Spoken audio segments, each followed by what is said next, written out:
Le programme, moi, que j'ai lu jusqu'à présent, ça me paraissait de la science-fiction. Donc, pour l'instant, ce que j'ai vu, c'est surtout de la publicité. Alors, je n'ai pas vu d'article scientifique. J'attends de voir des vraies données. Et puis, les laboratoires n'ont pas encore publié les essais cliniques. Et puis les essais, si vous voulez, il ne s'agit pas de dire si je fais ça, ça fait des anticorps. Il s'agit de dire, écoutez, voilà, on a une population exposée. Dans cette population exposée, dans des conditions naturelles, chez des gens qui représentent la cible, ça marche. Et ça, on verra. Mais si vous voulez, les vaccins, y compris extrêmement utilisés, comme celui de la grippe, si vous voulez, on sait qu'en réalité, la cible réagit assez mal au vaccin parce que l'immunité va en se dégradant.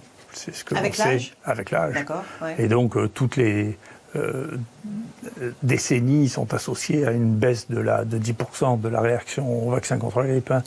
Donc plus on est âgé, moins le vaccin fonctionne, c'est ça? Pour ceux que l'on connaît, oui, pour tous ceux qu'on connaît. On vit dans un monde qui est fou. Donc, si vous voulez, les conditions qui ont été prises pour lutter contre cette maladie sont des conditions d'un autre siècle. C'est pas des conditions pratiques, c'est pas de la lutte au quotidien. Une arme au Moyen-Âge ? Non, mais déjà, de dire aux gens, ne vous soignez pas, restez à la maison, c'est un truc, c'est même pas Moyen-Âge, même Hippocrate faisait pas ça. Je sais pas, il faisait bain chaud, quelque chose. Il disait pas aux gens, restez à la maison jusqu'à ce que vous mouriez. C'est un truc de fou. À partir du moment où vous êtes parti comme ça, à partir du moment où vous avez dit, écoutez, plutôt que de mettre en place une véritable stratégie qui a mis très longtemps à se mettre en place, écoutez, on fait les tests, on voit là, ceux qui sont positifs, on les prend en charge, on regarde ceux qu'ils ont, ceux qui sont négatifs, ils peuvent rentrer chez eux. Plutôt que de mettre en place une véritable stratégie de prise en charge des malades, on a cru que c'était une gestion qui allait pouvoir se gérer politiquement et non médicalement. À partir de ce moment-là, les politiques ont cru depuis le début qu'il y allait avoir une baguette magique. Cette baguette magique, leurs experts qui ont l'habitude depuis 20 ans de travailler avec l'industrie pharmaceutique ont cru que ça allait venir de l'industrie pharmaceutique qui allait trouver une baguette magique. Le vaccin ? Non, d'abord le remdesivir. D'abord, oui.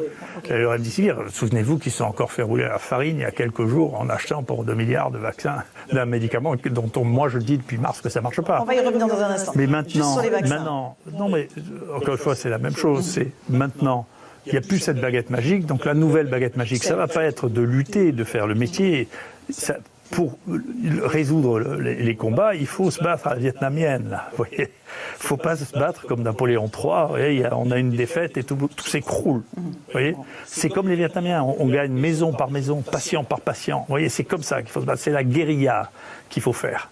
Pour l'instant, j'ai pas beaucoup de respect pour la stratégie qui a été mise en place. Hein. Donc, je peux vous dire que franchement, j'ai mes amis africains, dont un des collègues a osé porter des paroles insultantes, qui sont la plus grande star, moi, que je connais au monde de lutte contre les épidémies, c'est Muyembe. Personne n'a ça à son tableau, maîtrisé 3 ou 4 épidémies d'Ebola, des épidémies de choléra. Et il a dit quoi ? Lui, il a dit, écoutez, nous, on n'a pas l'état d'âme, on sait bien que la chloroquine, ça n'a jamais tué personne, on teste les gens.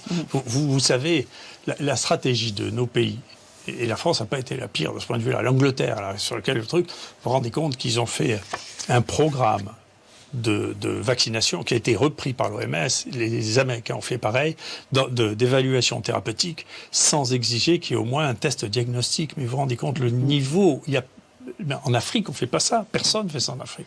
Pour faire un diagnostic, on fait un test. On n'inclut pas dans des essais thérapeutiques, pour la folie de faire des essais thérapeutiques, des gens dont on ne connaît pas le diagnostic, quand même. Je pense que si on s'amusait à faire ce vaccin obligatoire, vous auriez une révolution. C'est pas le cas. C'est pas le cas. Voilà. Heureusement, je pense que c'est le président Macron qui a arrêté ça. Donc il ne faut pas le faire. Il ne faut pas le faire parce que là, on aurait une révolution. C'est quelque chose dont on ne sait pas si c'est dangereux, on ne sait pas si ça marche, et on rend ça obligatoire. Alors ça, c'est vraiment la folie.